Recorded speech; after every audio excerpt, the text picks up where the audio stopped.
Hello everyone, स्वागत है आप सभी का सीटीएच एजुकेशन के यूट्यूब चैनल में। आज हम लोग का टॉपिक है टोकेंस इन सी और सी प्लस प्लस। तो डिफाइन करेंगे कि टोकेंस क्या होता है। एक्चुअल में टोकेंस जो है आपके एग्ज़ाम पॉइंट ऑफ व्यू से बहुत ही इम्पोर्टेंट पॉइंट है ये। जैसे कि आपका यूनिवर्सिटी एग्ज़ाम हो या फिर कोई कॉम्पिटिटिव एग्जाम हो, दोनों में इसे क्वेश्चन किए जाते हैं। जनरली इसे कॉम्पिटिटिव एग्जाम में जो है ना, एक लाइन का जो है ना आपको छोटा सा प्रोग्राम का कोई डिक्लेरेशन पार्ट दे दिया जाता है और उसमें पूछा जाता है कि how many tokens, that means कि आप काउंट करके बताइए कि कितने टोकन्स हैं। तो इसे जो है ना थोड़ा सा बेसिकली हम लोग समझेंगे कि टोकन्स क्या होता है। तो ये देखते हैं टोकन्स क्या होता है सी और सी प्लस प्लस प्रोग्राम में। किसी भी प्रोग्राम का जो स्मॉलेस्ट इंडिविजुअल यूनिट होता है उसे क्या कहते हैं, टोकन्स कहते हैं।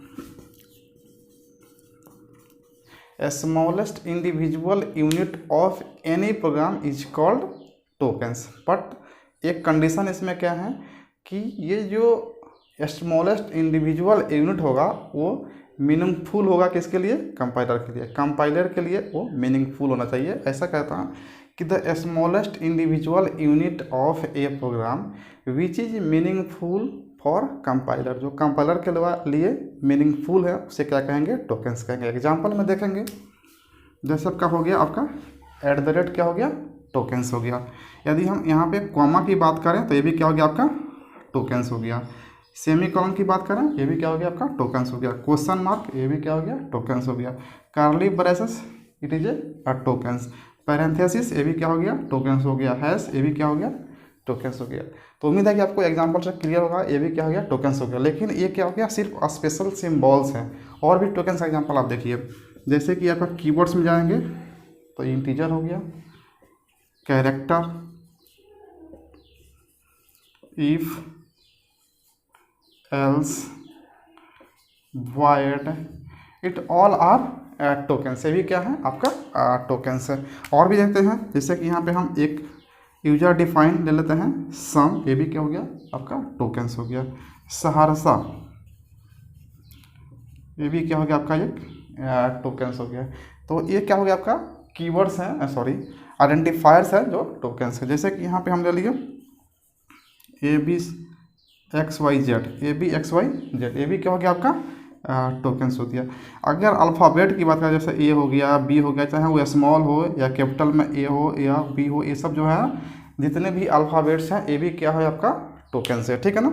यदि और भी एग्जांपल की बात करते हैं, यहाँ पे 5 हो गया, ये भी क्या हो गया आपका, टोकन्स है।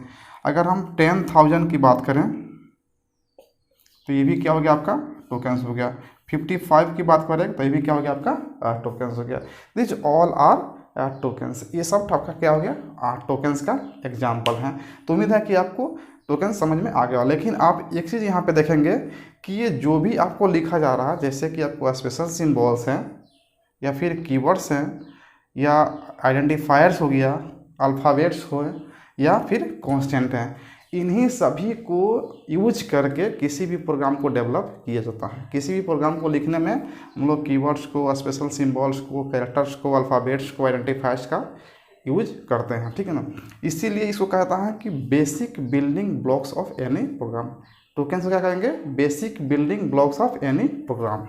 सेकेंड पॉइंट में आपका हो जाएगा, it is a basic building blocks of any program. किसी भी प्रोग्राम का बेसिक बिल्डिंग कौन होता है आपका, टोकन्स होता है। और ये स्मॉलेस्ट इंडिविजुअल यूनिट होता है प्रोग्राम में, जिसको क्या कहते हैं, टोकन्स कहते हैं। तो उम्मीद है कि आपको डेफिनेशन समझ में आ गया होगा। अब टोकन्स का प्रकार हम लोग देखते हैं। टोकन्स का जो टाइप होता है वो होता है 5। There are 5 types of tokens. कौन कौन से 5 होते हैं आप देखेंगे। फर्स्ट हो गया आपका कीवर्ड्स। कीवर्ड्स का हो गया आपका, टोकन्स हो गया। हम लोग इसको देख चुके हैं। यदि आप नहीं देखे हैं तो डिस्क्रिप्शन में लिंक अवेलेबल है, आप उसे वहाँ से देख सकते हैं। कीवर्ड्स क्या होता है, एक रिजर्व वर्ड होता है जिसका मीनिंग कंपाइलर को पहले से पता होता है और इसे प्री डिफाइंड वर्ड भी कहते हैं। इसे हम लोग वेरिएबल की तरह यूज नहीं कर सकते हैं। ठीक है। नेक्स्ट है आइडेंटिफायर्स।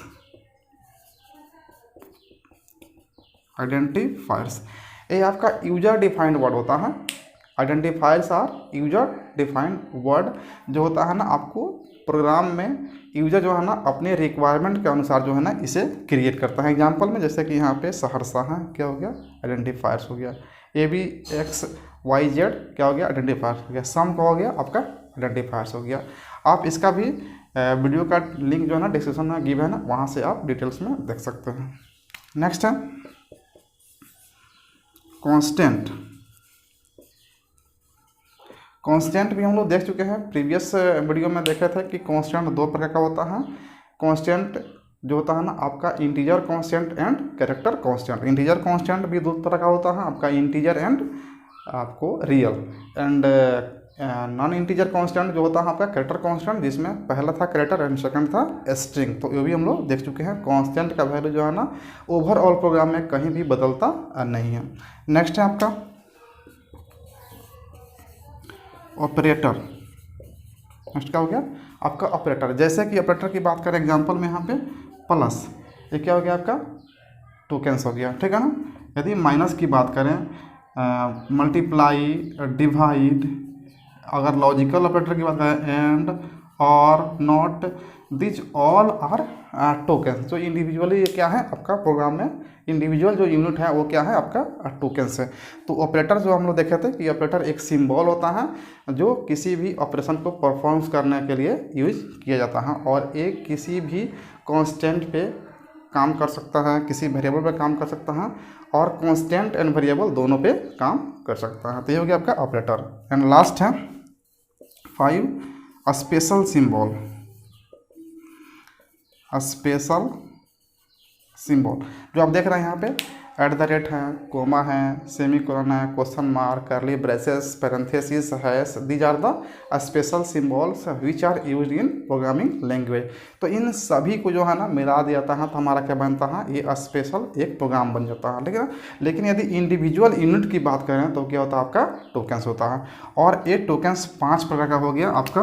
फर्स्ट हो गया keywords, identifiers, constant, operator and special symbols. इन सभी का लिंक जो है ना आपको डिस्क्रिप्शन में दिया गया है, वहाँ पे आपको डिटेल्स में बताया गया है। यदि आप नहीं देखे हैं तो वहाँ से जा करके देख लेंगे। तो ये 5 प्रकार का हो गया और ये आपका एग्जाम्पल हो गया, ठीक है ना। तो उम्मीद है कि आपको टोकन समझ में आ गया होगा। एक हम लोग जो है ना छोटा सा एग्जाम्पल लेते हैं। जैसे कि आपको एग्जाम में जो कॉम्पिटिटिव एग्जाम में क्वेश्चन कहता है कि टोकन्स को आप काउंट करके बताइए किसी प्रोग्राम में कि कितने टोकन्स अवेलेबल हैं। तो ये उसको भी देख लेते हैं। एक छोटा सा प्रोग्राम हम लिए हैं टोकन्स को काउंट करने के लिए कि हम लोग टोकन्स को प्रोग्राम में काउंट कैसे करेंगे। अभी हम लोग देख लिए कि किसी भी प्रोग्राम का जो स्मॉलेस्ट इंडिविजुअल यूनिट होता है उसे क्या कहते हैं, टोकन्स कहते हैं। अब यहाँ पे हम लोग काउंट करके देखते हैं कि इस छोटे से प्रोग्राम में जो एडिशन का प्रोग्राम है 2 नंबर का, इसमें कितने टोकन्स हमारे अवेलेबल हुए हैं और यूज किए गए हैं। देखिए यहाँ से शुरू करते हैं। 1 2 3 4 5 6 7 8 9 10 11 12 13 14 15 16। इस लाइन में जो है यहाँ तक 16 हो गया। 17 18 19 20 21 22 23 24 25 26 27 28 29 30 31 32 33 34 35 एंड 36। तो टोटल आपको कितने अवेलेबल इसमें हो गया 36। अब इसी क्वेश्चन को जो है ऑब्जेक्टिव में क्या देता है, इसे एक लाइन को उठाता है, जैसे इस लाइन को उठा देगा, ठीक है ना। इस लाइन की बात करेगा और इसमें पूछेगा कि कितने टोकन्स आपको अवेलेबल हैं, ठीक है ना। तो देखिए आप 1 2 3 4 5 6 7 8 9 10 11, इस लाइन के सिर्फ बात करते कितना हो गया आपको 11 हो गया। और टोटल प्रोग्राम में कितने टोकन्स अवेलेबल है आपको 36। तो ऑब्जेक्टिव में जो है ना इसमें 4 ऑप्शन करके डाल दिया जाता है और पूछा जाता है कि how many tokens are there in this program, ठीक है ना। तो उम्मीद है कि आपको टोकन समझ में आ गया होगा। तो बहुत बहुत धन्यवाद आपको अंत तक वीडियो देखने के लिए। और डिस्क्रिप्शन में सभी वीडियो का लिंक अवेलेबल है, आप यदि नहीं देखें तो आप वहाँ से देख लेंगे, आपका कॉन्सेप्ट क्लियर हो जाएगा। तब तक के लिए धन्यवाद।